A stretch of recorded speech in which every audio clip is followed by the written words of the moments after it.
தமிழ்நாடு ஆளப்போற போட்டி நிறைய நடக்குது. ஆமா, ஆளப்போவது யாரு சார் உங்க கணிப்புல? அது பொறுத்திருந்து பார்ப்போம். அது ரொம்ப ஆர்வமா தான் இருக்கு. புதிய பிளேயர்ஸ் எல்லாம் வந்திருக்காங்க, புதிய விளையாட்டு வீரர்கள் இறங்கி இருக்காங்க. எப்படி விளையாடுறாங்கன்னு பார்ப்போம். விளையாட்டு வீரர்னு சொல்லக்கூடியது வந்து விஜயாவா சார்? இருக்கலாம்.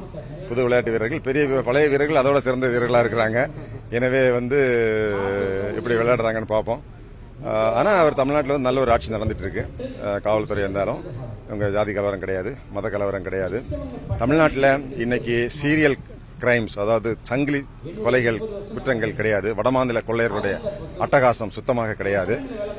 எல்லாத்துக்கும் மேலாக வந்துங்க தொழில்நுட்பம் பெரிய அளவில் காவல்துறையில் வந்திருக்குது. ஒரு பிரச்சனைனா கூட உடனடிக்குடன் காவல்துறை தலையிட்டு ரொம்ப சாமர்த்தியமாக குற்றங்களை எவ்வளவு விமர்சனங்கள் வந்தாலும் பல்வேறு விதமான பேச்சுகள் வந்தாலும் தொடர்ந்து அதை விசாரணை பண்ணி உண்மை என்னன்னு கண்டுபிடிச்ச பிறகுதான் அதிகாரிகளை வாயை திறந்து பேசுறாங்க. அப்ப இதுவரைக்கும் பேசுனது எல்லாமே அடிபட்டு போகுது. அப்படிங்கிற முறையில் காவல்துறை அதிகாரிகள் இன்னைக்கெல்லாம் பாத்தீங்கன்னா படிச்சவங்க காவல்துறையில சேர்றாங்க சார். இன்ஜினியரிங் படிச்சவங்க காவலர்கள், ஐஐடியில் படிச்சவங்க ஐபிஎஸ் அதிகாரிகள். அப்படி பெரிய அளவில் இன்னைக்கு இளைஞர்கள் வந்து இந்த துறையில வந்ததுனால காவல்துறை ரொம்ப சிறப்பா இருக்கு. அதனால எப்படி வருதுன்னு பார்ப்போம். பெண்களுக்கு எதிரான பாலியல் தொடர்ந்து நடந்துகிட்டே இருக்கு. பயப்படாம தொடர்ந்து அவங்க பண்ணிக்கிட்டே இருக்காங்க. அதுக்குன்னா கடுமையான நடவடிக்கைகளும் அவங்க எடுத்துட்டு தான் இருக்காங்க காவல்துறையில. நான் வந்து கமிஷனரா இருக்கும்போது கோயம்புத்தூர்ல அது போன்ற ஒரு நிகழ்ச்சி நடந்தது. அப்போது காவல்துறை என்ன மாதிரி நடவடிக்கை எடுத்ததுன்னு நீங்க நெட்ல போய் பாத்துருங்க. அதே மாதிரி ஒரு குற்றவாளிக்கு வந்து சுப்ரீம் கோர்ட் வரைக்கும் போயும் அவனுக்கு தூக்கு தண்டனையை வந்து கேன்சல் பண்ண முடியல. தூக்கு தண்டனை வாங்கி கொடுத்துருக்கோம். ஸோ ஒரு ஆள் வந்து காவல்துறையோட துப்பாக்கி சண்டையில் செத்துட்டான், இன்னொருத்தனுக்கு தூக்கு தண்டனை வாங்கி கொடுத்தோம். ஸோ அது போன்ற தூக்கு தண்டனை வாங்கி கொடுக்கணும். காவல்துறைக்கு குழந்தைகளுக்கு எதிரான பெண்களுக்கு எதிரான குற்றங்களை செய்வவங்களுக்கு தூக்கு தண்டனை அதில் இருந்ததுன்னா அந்த தண்டனையை வந்து நிறைவேற்றணும். காவல்துறை வாங்கி கொடுக்குது, ஆனால் அந்த குற்றங்களை நிறைவேற்றப்படுறது இல்லையா. எல்லாருமே அப்பீலில் போய் வெயில வந்துட்டு இருக்காங்க. அவங்கள இந்த மாதிரி தண்டனையை நிறைவேற்றி விட்டாங்கன்னா ஒரு பயம் இருக்கும். அது போன்ற சூழ்நிலை வரணும். கல்லூரி காலகட்டங்களில் காதல் என்பது இயல்பானது. ஒரு மாணவன் எதன் மீது காதல் இன்னைக்கு உள்ள சூழ்நிலையில மாணவன் வந்து அறிவியல் மீது தான் காதல் வைக்கணும். அறிவியல் டெய்லி ட்ரெண்டிங் ஆயிட்டு இருக்கு. ஒவ்வொரு நாளும் ஒரு புது கண்டுபிடிப்பு வந்துட்டு இருக்கு. அது அளவுக்கு புரிஞ்சு அந்த ஸ்கில், அந்த தொழில்நுட்பத்தை அவன் கத்துக்கிட்டலன்னா எதிர்காலத்தில் வாய்ப்பே கிடையாது. ஏன்னா ஒரு சின்ன ஒரு பொருள் சென்னையில் தயார் பண்றாங்கன்னு வச்சுங்களேன், ஒரு காருக்கான ஒரு பொருள் தயார் பண்றாங்கன்னா அதை தயார் பண்றதுக்கு உலகத்தில் உள்ள 194 நாடு மக்களும் இருக்கான். அதுல யார் நல்லா பண்றாங்களோ அவங்களுக்கு தான் வாய்ப்புங்கிற மாதிரி இருக்கு. இப்ப எல்லாம் வேலைகள்லாம் உலக வேலை தான். நீங்க ஒரு நல்ல முறையில் கல்வி, நல்ல ஒரு படிப்பு, நல்ல ஒரு ஸ்கில் இருந்ததுன்னா அதே வந்து வேர்ல்டு விசா தான். அது ஒரு இன்டர்நேஷனல் பாஸ்போர்ட் அப்படிங்கறத மனசுல வச்சுட்டு இளைஞர்கள் கல்வியை தான் காதலிக்கணும், விளையாட்டை காதலிக்கணும், மனித உரிமைகளை காதலிக்கணும், இயற்கையை காதலிக்கணும். இன்னைக்கு பெரிய ஆபத்தா வந்திருக்கக்கூடிய கிளைமேட் சேஞ்ச், உலக வெப்பமயமாதல், சிந்தனையை காதலிக்கணும், சிந்திக்கும் மக்களாக மாறணும். மற்ற காதல் நம்ம சொல்லக்கூடியது இயற்கையா வரக்கூடியது, அந்த வயசுல வரத்தான் செய்யும், வரும்போது அதை பெருசாக எடுத்துக்கூடாது. வர்றாங்க போறாங்கன்னு விட்டுறணும். அதை வந்து முக்கியத்துவம் கொடுக்கக்கூடாது. மனித காதல்களுக்கு பெரிய முக்கியத்துவம் கொடுக்கக்கூடாது. அது மனிதனுடைய இயற்கையினுடைய அம்சமா தான் இருக்கும். ஆனால் அதுக்கு முக்கியத்துவம் ரொம்ப குறைவு வச்சிருந்தா போதும். படிப்புக்கும், கல்விக்கும், தகவல் தொழில்நுட்பத்துக்கும், சிந்தனைக்கும், கருத்துக்கள், இளைஞர்கள் வந்து வெளியே வந்து கருத்துக்களை சொல்லணும். இது வந்து சுதந்திரமான நாடு, கருத்து சுதந்திரம் உள்ள நாடு.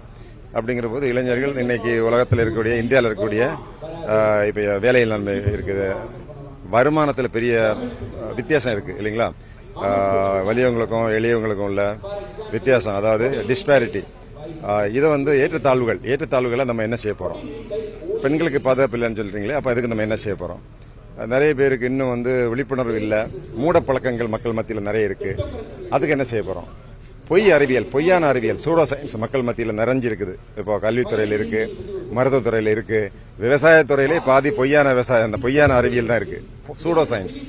பல ஆண்டு காலமாக சில விஷயங்கள் மக்கள் நம்புறாங்க, அதில் உண்மையே இருக்காது. ஸோ இதெல்லாம் ஒழிக்க போறது யாரு? இளைஞர்கள் தான் ஒழிக்கணும். ஸோ இது போன்ற சமூக சீர்திருத்த விஷயங்கள கூட மக்கள் காதலை செலுத்தலாம். சைலேந்திர பாபு சாருடைய நீதிக்கும் நேர்மைக்கும் திறமைக்கும் பதவி வழங்கப்படுவதாக இருந்தது அரசு சார்பில். அது அப்படியே நிலுவையிலே இருக்கு. உங்களுடைய மனநிலை எப்படி சார்? நல்ல ஒரு திறமைக்கும் நேர்மைக்கும் இடையில அரசியல் செயல்பாடுகள் குறுக்கிடுதா சார்? அந்த மாதிரி அப்படிலாம் சொல்ல முடியாது. நம்ம காவல்துறையில சேர்ந்தோம் 36 ஆண்டுகள். எந்த விதமான லஞ்ச லாவண்யங்கள் இல்லாம நமது பணியை முடிச்சோம். காவல்துறையில உயர்ந்த பதவியில் இருந்தபோது கூட அந்த ஒரு நல்ல வாய்ப்பை தமிழ்நாடு முதலமைச்சர் மாண்புமிகு திரு மு.க. ஸ்டாலின் அவர்கள் கொடுத்தாங்க. அப்போ வந்த உடனே ஒரு 10,000 காவலர்கள் எடுத்தோம், 1000 சப் இன்ஸ்பெக்டர் எடுத்தோம். அதை தொடர்ந்து நிறைய டிபார்ட்மெண்ட்ல சேர்த்துறோம். அதுல யாராவது ஒரு ஆள் நாங்க டிபார்ட்மெண்ட்ல காசு கொடுத்து தான் சேர்ந்திருக்கிறோம் அப்படின்னு சொன்னா அதுக்கு நான் தான் பொறுப்பு. ஏன்னா அந்த மாதிரி ஒன்றும் நடக்கல. காவல்துறைக்குள்ள மாறுதல்கள் இல்ல நியமிக்க பதவி உயர்வுகள் இதுக்கு யாருக்கிட்டையாவது ஒரு காவலர் இல்லாட்டி 1,80,000 பேர் யாராவது ஒரு ஆள் நாங்க காவல்துறையில எங்க டிபார்ட்மெண்ட்ல நாங்க வந்து பணம் கொடுத்து தான் போஸ்டிங் வாங்கணும் இல்லாட்டி பதவி உயர்வு வாங்கணும்னு சொல்லவே முடியாது. அந்த மாதிரி ஒரு அப்பழுக்கற்ற காவல்துறை நிர்வாகத்தை நாங்க கொடுத்தோம். நான் மட்டும் இல்ல, எனக்கு கூட பணியாற்றின அனைத்து அதிகாரிகள், இப்போ தாமரை கண்ணனா இருக்கட்டும் இல்லாட்டி செந்தில் வேலனா இருக்கட்டும் இல்லாட்டி டேவிட்சனா, எல்லாருமே நேர்மையானவங்க. நம்ம காவல்துறையினுடைய பெரிய சிறந்த பண்பு என்னன்னா நேர்மையான அதிகாரிகள் தான் மேல இருக்கிறாங்க நிறைய பேர். எனக்கு முன்னாடி இருந்த எல்லாருமே நேர்மையானவங்க தான். அது வந்து ஒரு பெரிய பெருமிக்கிற விஷயம். ஸோ அப்படிப்பட்ட நல்ல நிர்வாகத்தை கொடுத்தோம். அதன் அடிப்படையில் நமக்கு வந்து ஒரு குறிப்பிட்ட பதவி வருவதா இருந்து அது அப்போது இருந்த கவர்னர் கையெழுத்து போடாமல் போச்சுது. இருந்தாலும் அது அரசு துறை மூலமாக செய்ய வேண்டிய பணியை இன்னைக்கு அரசு இல்லாம நான் ஒவ்வொரு கிராமமாக நேற்றை கூட ஒரு பிரைமரி ஸ்கூல் 70 பிள்ளைகள் படிக்கிற 70 பேர் படிக்கிறாங்க அரசாங்க பள்ளிக்கூடத்தில் போய் அந்த மாணவர்கள் மத்தியில் நான் வந்து ஊக்குவித்தேன். கல்வியை பற்றியும் வேலை வாய்ப்புகளை பற்றியும் கடின உழைப்பை பற்றியும் சிந்தனையை பற்றியும் வாசிக்கக்கூடிய பழக்கம். நான் அதுதான் வந்து இன்னைக்கு தமிழ்நாடு முழுவதும் கிராமமாக எல்லா எளிய பிள்ளைகள்கிட்டையும் தினமும் ஒரு 50 பக்கமாவது வாசிங்க, உங்க வாழ்க்கை 100% மாறும் இப்படிங்கிற செய்தியை மட்டும் நான் சேர்த்துட்டு இறந்துட்டேன்னா எனக்கு சந்தோஷம் தாங்க. நான் பிறந்து வளர்ந்த வீடையே ஒரு நூலகமாக மாற்றி எங்க ஊர் பிள்ளைகள் படிக்கிறதுக்காக 7000 புத்தகங்களை வச்சிருக்கேன். இதுல எனக்கு செலவுகள் உண்டு. ஒரு நூலகத்தை சும்மா நடத்திட முடியாது. 100 ஆண்டுகளான எனது குடும்ப வீடை ஒரு நூலகமாக மாற்றி நமது பிள்ளைகள், தமிழ்நாட்டு பிள்ளைகள் ஒரு நாள் 50 பக்கம் நீங்க வாசிக்கணும். வாசித்தீங்கன்னா நீங்க சிறந்த மருத்துவராக, சிறந்த பொறியியல் வல்லுநராக, ஆசிரியராக, தொழில்நுட்ப வல்லுநராக, தலைவராக உங்களால் உருவெடுக்க முடியும் என்பது எனக்கு எண்ணம். வாசிக்க வைக்கிறது தான் எனது வாழ்க்கையின் மிஷன். மிஷன் என்னங்க? வாழ்க்கையின் நோக்கம், வாழ்க்கையின் பொருள் அது ஒன்றுதான். 8 கோடி மக்களையும் வாசிக்க வைக்கணும் அப்படிங்கிறது தான். அது அரசு பதவி இல்லாமல் என்னால் செய்ய முடியும்.